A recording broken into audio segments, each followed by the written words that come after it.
ಎಲ್ರಿಗೂ ನಮಸ್ಕಾರ. ಯಾರು ಫಸ್ಟ್ ಟೈಮ್ ನನ್ನ ಚಾನಲ್ ನೋಡ್ತಾ ಇರೋ ದಯವಿಟ್ಟು ಸಬ್ಸ್ಕ್ರೈಬ್ ಮಾಡ್ಕೊಳ್ಳಿ. ಯಾಕಂದರೆ ಇವತ್ತು ಒಂದು ಇಂಪಾರ್ಟೆಂಟ್ ಟಾಪಿಕ್ ಬಗ್ಗೆ ಮಾತಾಡಬೇಕು. ಇದೇನೆಂದರೆ ಇತ್ತೀಚೆಗೆ ಈ ಡಿಜಿಟಲ್ ಫ್ರಾಡ್ಸ್ ಅಥವಾ ಬ್ಯಾಂಕಿಂಗ್ ಫ್ರಾಡ್ ಅಂತ ಏನು ಕರೀತಾರೋ ಇದನ್ನು ತುಂಬ ಎಫಿಷಿಯೆಂಟಾಗಿ ಆಮೇಲೆ ಕನ್ವಿನ್ಸಿಂಗಾಗಿ ಮೋಸ ಮಾಡೋದನ್ನು ಜನ ಕಲ್ತಿದ್ದಾರೆ. ಸೊ ಮುಂಚೆ ದುಡ್ಡು ಮನೇಲಿದ್ದರೆ ಸೇಫ್ ಅಲ್ಲ ಅಂತ ಬ್ಯಾಂಕಲ್ಲಿ ಇಡೋರು, ಆಮೇಲೆ ಬ್ಯಾಂಕ್ನ ಕಳ್ತನ ಮಾಡೋಕ್ಕೆ ಶುರು ಹಚ್ಕೊಂಡ್ರು. ಈಗ ಬ್ಯಾಂಕಲ್ಲಿ ಹೋಗಿ ಕಳ್ತನ ಮಾಡಬೇಕು ಅಂತೇನಿಲ್ಲ. ನೀವು ಯಾರ್ಯಾರು UPI ಯೂಸ್ ಮಾಡ್ತಿರೋ ಅಥವಾ ಕ್ರೆಡಿಟ್ ಕಾರ್ಡ್ ಯೂಸ್ ಮಾಡ್ತಿರೋ, ಸೊ ನಿಮಗೆ ಎಲ್ಲಿಂದನೋ ಒಂದು ಕಾಲ್ ಬರುತ್ತೆ, ನೀವು ಆ ಕಾಲ್ ಮೂಲಕ OTPನೋ ಮತ್ತೊಂದು ಶೇರ್ ಮಾಡಿದ್ರೂ ನಿಮ್ಮ ಅಕೌಂಟಲ್ಲಿರೋ ದುಡ್ಡೇ ಹೋಗುತ್ತೆ, ಕ್ರೆಡಿಟ್ ಕಾರ್ಡಲ್ಲಿರೋ ದುಡ್ಡೇ ಹೋಗುತ್ತೆ. ಸೊ ಇದನ್ನು ಅವಾಯ್ಡ್ ಮಾಡೋದು ಹೇಗೆ ಅಂತ ನಾನು ಇವತ್ತಿನ ಟಾಪಿಕಲ್ಲಿ ಕವರ್ ಮಾಡ್ತೀನಿ. ಸೊ ಮೊದಲನೇದಾಗಿ ಈ OTP ಫ್ರಾಡ್ಸ್ ಅಂತ ಕರೀತಾರೆ. ಏನಂದರೆ OTP ನೀವು ಶೇರ್ ಮಾಡಿ ನೀವು ದುಡ್ಡು ಕಳ್ಕೊಳೋದು.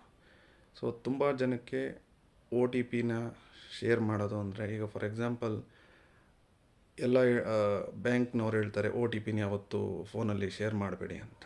ಆದರೆ ಈಗ ಅಮೆಝಾನ್, ಫ್ಲಿಪ್ಕಾರ್ಟ್ ಅಥವಾ ಈ ಮಿಂತ್ರಾ ಈ ಥರ ಆನ್ಲೈನ್ ಕಾಮರ್ಸ್ನವರು ಅವರು OTP ಕೊಟ್ಟರೇ ಅವ್ರ ಆರ್ಡರ್ಸ್ನ ಡೆಲಿವರಿ ಮಾಡೋದು. ಸೊ ಈಗ ಮನೆಯಲ್ಲಿ ವಯಸ್ಸಾಗಿರೋರು ಅಥವಾ ಅವ್ರಿಗೆ ಡಿಜಿಟಲ್ ಇದ್ರ ಬಗ್ಗೆ ಗೊತ್ತಿಲ್ಲದೆ ಇರೋರು, ಮೊಬೈಲ್ ಹೊಸ್ದಾಗಿ ಯೂಸ್ ಮಾಡೋರಿಗೆಲ್ಲ ಒಂದು ಕನ್ಫ್ಯೂಷನ್. ಯಾಕಂದರೆ ಇವರು OTP ಶೇರ್ ಮಾಡಬೇಡಿ ಅಂತಾರೆ, ಇಲ್ಲಿ ಆನ್ಲೈನಲ್ಲಿ ಡೆಲಿವರ್ ಮಾಡೋರು OTP ಕೊಟ್ಟರೇ ಡೆಲಿವರ್ ಮಾಡೋದು.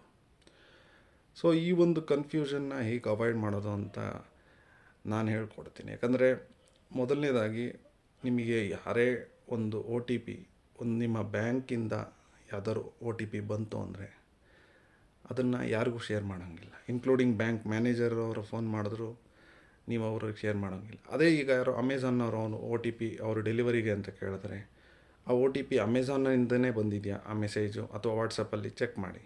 ಸೊ ಅಮೆಝಾನಿಂದನೇ ಬಂದಿದೆ ಅಂದರೆ ವೆರಿಫೈಡ್ ಆಗಿ ಸೊ ಅವ್ರಿಗೆ ಶೇರ್ ಮಾಡ್ಬೋದು. ಅದು ಇನ್ನೊಂದು ಡೈರೆಕ್ಟಾಗಿ ಅಂದರೆ ನಿಮ್ಮ ಆಫ್ಲೈನ್ ಅಂದರೆ ನಿಮ್ಮ ಮುಂದೆ ಯಾರಾದರೂ ಬಂದು OTP ಕೇಳಿದ್ರೆ ಅಲ್ಲಿ ಅಂಥ ಒಂದು ರಿಸ್ಕ್ ಇರೋಲ್ಲ. ಯಾಕಂದರೆ ಅವ್ರು ನಿಮ್ಮ ಮುಂದೆನೇ ಇರ್ತಾರೆ. ನೀವು ಅವ್ರು OTP ಕೊಟ್ಟರು ಅಲ್ಲಿ ದುಡ್ಡು ಹೋಗುತ್ತೋ ಇಲ್ಲ ಅನ್ನೋದು ಗೊತ್ತಾಗುತ್ತೆ. ಅದೇ ನಿಮಗೆ ಯಾರೋ ಫೋನ್ನಲ್ಲಿ OTP ಕೇಳೋರು ನಾರ್ಮಲಾಗಿ ಅವರು ನಿಮ್ಮನ್ನು ಕನ್ಫ್ಯೂಸ್ ಮಾಡಿಸ್ತಾರೆ. ಅವರು ನಿಮ್ಮ ಅಕೌಂಟ್ ಫ್ರೀಸ್ ಆಗಿದೆ, ಈ ಥರ ಮಾಡಿ ಸರಿ ಹೋಗುತ್ತೆ, ಈ OTP ಶೇರ್ ಮಾಡಿದ್ರೆ ಸರಿ ಹೋಗುತ್ತೆ, ಅಥವಾ ಇನ್ನೊಂದೇನೋ ಆಗಿದೆ, ನೀವು KYC ಅಪ್ಡೇಟ್ ಮಾಡಿಲ್ಲ, ಅಥವಾ ನಿಮಗೆ ಕ್ರೆಡಿಟ್ ಕಾರ್ಡ್ ಬೇಕಾ, ನಾವು ಈ ಥರ ಈ OTP ಶೇರ್ ಮಾಡಿ ಅಂತಾರೆ. ಸೊ ಆದಷ್ಟು ಯಾರೇ ಫೋನಲ್ಲಿ ಬಂದ್ರೂ, ಎಸ್ಪೆಷಲಿ ನಿಮಗೆ ಗೊತ್ತಿಲ್ಲದೆ ಇರೋ ಯಾವುದೇ ಫೋನ್ ಬಂದ್ರೂ ನೀವು ಅದನ್ನು OTPನ ಶೇರ್ ಮಾಡೋದನ್ನು ಅವಾಯ್ಡ್ ಮಾಡಬೇಕು. ಇನ್ ಕೇಸ್ ನೀವು ಶೇರ್ ಮಾಡಬೇಕು ಅಂತ ಅನಿಸಿದ್ರೂ ನೀವು ನಿಮ್ಮ ಮನೆಯಲ್ಲಿ ನಿಮ್ಮ ಮಕ್ಕಳು ಅಥವಾ ಯಾರೋ ಗೊತ್ತಿರೋ ಇವರಿಗೆ ಕೇಳಿ ಒಂದು ಸತಿ ವೆರಿಫೈ ಮಾಡ್ಕೊಂಡು ಶೇರ್ ಮಾಡ್ಕೊಳೋದು ಅದರಲ್ಲಿ. ಯಾಕಂದರೆ ಆ ಅರ್ಜೆನ್ಸಿ ಅವರಿಗಿದೆ, ನಿಮಗಲ್ಲ. ಅವ್ರ ಕೆಲಸನೇ ಅರ್ಜೆನ್ಸಿ ಕ್ರಿಯೇಟ್ ಮಾಡ್ತಾರೆ.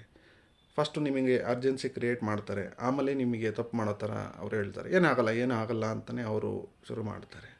ಸೊ ಇದು ಒಂದು OTP ಇದಾದರೆ. ಈಗ ಇನ್ನೊಂದು ಥರ ಈಸಿಯೆಸ್ಟ್ ಅವರು ಅಪ್ಗ್ರೇಡ್ ಆಗಿದ್ದಾರೆ ಇದನ್ನು ಫ್ರಾಡ್ ಮಾಡೋದನ್ನು. ಇನ್ನೊಂದು ಈಸಿಯೆಸ್ಟ್ ಮೆಥಡ್ ಅವ್ರು ಕಲ್ತಿರೋದು ಅಂದರೆ ವಾಟ್ಸಪ್ಪಲ್ಲಿ APK ಫೈಲ್ ಅಂತ ಬರುತ್ತೆ. ನೀವು ಅದೊಂದು ಸಾಫ್ಟ್ವೇರ್, ಅದು ಇದನ್ನು ಕಳಿಸ್ತಾರೆ, ಇದನ್ನು ಡೌನ್ಲೋಡ್ ಮಾಡಿ ಅಂತಾರೆ, ಡೌನ್ಲೋಡ್ ಮಾಡಿ ಇನ್ಸ್ಟಾಲ್ ಮಾಡಿ ಅಂತಾರೆ. ಸೊ ನೀವು .apk ಅಂತ ಲಾಸ್ಟಲ್ಲಿ APK ಅಂತ ಇತ್ತು ಅಂದರೆ ಅದು ಯಾವ ಫೈಲ್ನೂ ಡೌನ್ಲೋಡ್ ಮಾಡಬಾರ್ದು. ಅದು ಯಾರೇ ಕಳಿಸಿರಲಿ, ಅದು ಎಂಥ ವ್ಯಕ್ತಿನೇ ಕಳಿಸಿರಲಿ, ನೀವು ಅದನ್ನು ಇನ್ಸ್ಟಾಲ್ ಮಾಡಬಾರ್ದು. ಯಾಕಂದರೆ ನೀವು ಒಂದು ಸತಿ ಅದನ್ನು ನೀವು ಇನ್ಸ್ಟಾಲ್ ಮಾಡೋಕ್ಕೆ ಹೋದ್ರೂ ನಿಮ್ಮ ಮೊಬೈಲ್ ವಾರ್ನಿಂಗ್ ಮಾಡುತ್ತೆ, ಇದು ಇನ್ಸ್ಟಾಲ್ ಮಾಡಿದ್ರೆ ನಿಮ್ಮ ಮೊಬೈಲ್ಗೆ ಒಳ್ಳೇದಲ್ಲ ಅಂತ. ಸೊ ಅವ್ರೇನು ಹೇಳ್ತಾರೆ, ಇಲ್ಲ ಇನ್ಸ್ಟಾಲ್ ಮಾಡಿ, ಅದೇನಾಗಲ್ಲ ಅಂತಾರೆ. ಅವರು ಅದನ್ನು ಮೋಸ್ಟ್ಲಿ ನಿಮ್ಮ ಬ್ಯಾಂಕಲ್ಲಿ ಏನೋ ಇದಾಗಿದೆ, ನಿಮ್ಮ ಸಿಮ್ ಕಾರ್ಡ್ ಕಳ್ತನ ಆಗಿದೆ, ಅವ್ರ ಕೆಲಸನೇ ನಿಮ್ಮನ್ನು ಅರ್ಜೆನ್ಸಿ ಅಂದರೆ ನಿಮ್ಮ ಮೈಂಡಲ್ಲಿ ಅರ್ಜೆನ್ಸಿ ಕ್ರಿಯೇಟ್ ಮಾಡಬೇಕು. ಸೊ ನಿಮಗೆ ಯಾರಾದರೂ ನಿಮ್ಮನ್ನು ಫೋರ್ಸ್ ಮಾಡ್ತಾಯಿದ್ದಾರೆ, ಇಲ್ಲ ಎದುರಿಸ್ತಾ ಇದ್ದಾರೆ ಅಂದರೆ ನೀವು ಅಲ್ಲಿ ಯೋಚನೆ ಮಾಡಬೇಕು, ಇವರು ನಮ್ಮನ್ನು ಮೈಂಡಲ್ಲಿ ನಮಗೆ ಥಿಂಕಿಂಗ್ ಕೆಪಾಸಿಟಿನ ತೆಗೆದು ನಮ್ಮ ಕೈಯಲ್ಲಿ ಫ್ರಾಡ್ ಮಾಡೋ ಥರ ಮಾಡಿಸ್ತಾ ಇದ್ದಾರೆ ಅಂತ. ಸೊ ಯಾವುದೇ APK ಫೈಲ್ ಅದು ಯಾರೇ ಕಳಿಸಿರಲಿ ದಯವಿಟ್ಟು ಅದನ್ನು ಇನ್ಸ್ಟಾಲ್ ಮಾಡ್ಕೊಳಕ್ಕೆ ಹೋಗಬೇಡಿ. ಯಾಕಂದರೆ ಇನ್ಸ್ಟಾಲ್ ಮಾಡಿಕೊಂಡ್ರೆ ಅವರು ನಿಮ್ಮ ಸಿಮ್ ಕಾರ್ಡ್ನ ಹ್ಯಾಕ್ ಮಾಡಿ ಅವರು ಅದನ್ನು ನಿಮ್ಮ ಅಕೌಂಟಲ್ಲಿರೋ ದುಡ್ಡನ್ನೆಲ್ಲ ರಿಮೂವ್ ಮಾಡಿಬಿಡ್ತಾರೆ. ಸೊ ಇನ್ನು ಈ ಎ ಪಿ ಕೆ ಫೈಲ್ದು ಒಂದು ಫ್ರಾಡ್. ಆದರೆ ಈಗ ಹೊಸ್ದಾಗಿ ಡಿಜಿಟಲ್ ಫ್ರಾಡ್ಸ್ ಅಂತ ಬಂದಿದೆ. ಈ ಡಿಜಿಟಲ್ ಫ್ರಾಡ್ ಅಂದರೆ ಡಿಜಿಟಲ್ ಅರೆಸ್ಟ್ ಅಂತ.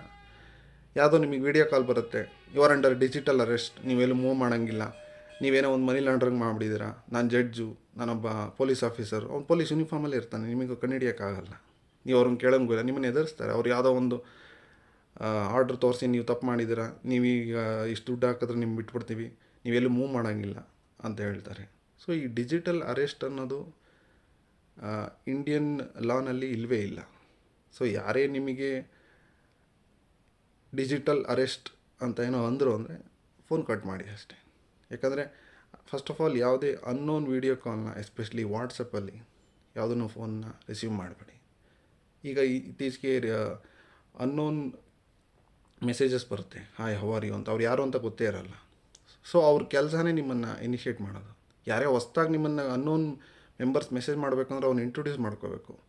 ಸೊ ಇವ್ರು ಯಾರಾದರೂ ಹಾಯ್ ಹೌ ಆರ್ ಯು ಅಂತ ಕಳಿಸ್ತಾ ಇದ್ದಾರೆ ಅಂದರೆ ಅವರು ನಿಮ್ಮನ್ನು ಟ್ರ್ಯಾಪಲ್ಲಿ ಫ್ಲಾಪ್ ಮಾಡಬೇಕು, ಟ್ರ್ಯಾಕ್ ಮಾಡಬೇಕು ಅಂತಲೇ ಮಾಡ್ತಾರೆ. ಸೊ ಅನ್ನೋನ್ ವೀಡಿಯೋ ಕಾಲ್ ಆಗಲಿ ಅಥವಾ ಅನ್ನೋನ್ ಯಾರಾದರೂ ನಿಮಗೆ ಗೊತ್ತಿಲ್ಲದೆ ಇರೋರು ಮೆಸೇಜ್ ಮಾಡಿದ್ರೆ ಅದನ್ನು ಕಾಶಿಯಸ್ಸಾಗಿ ಟ್ರೀಟ್ ಮಾಡಿ. ಯಾಕಂದರೆ ಈ ವಾಟ್ಸಪ್ ಈಗ ತುಂಬ ಈಸಿಯಾಗಿ ಟ್ರ್ಯಾಪ್ ಮಾಡೋಕ್ಕೆ ವಾಟ್ಸಪ್ನವರೇ ಕೆಲವು ಡೇಟಾಗಳನ್ನ ಲೀಕ್ ಮಾಡ್ತಾ ಇರೋದ್ರಿಂದ ನಿಮಗೆ ಎಷ್ಟೊಂದು ವಾಟ್ಸಪ್ ಆಗಲಿ ಅಥವಾ ಬೇರೆ ಕಾಲಿಂದನೂ ಬರ್ತಾಯಿದೆ.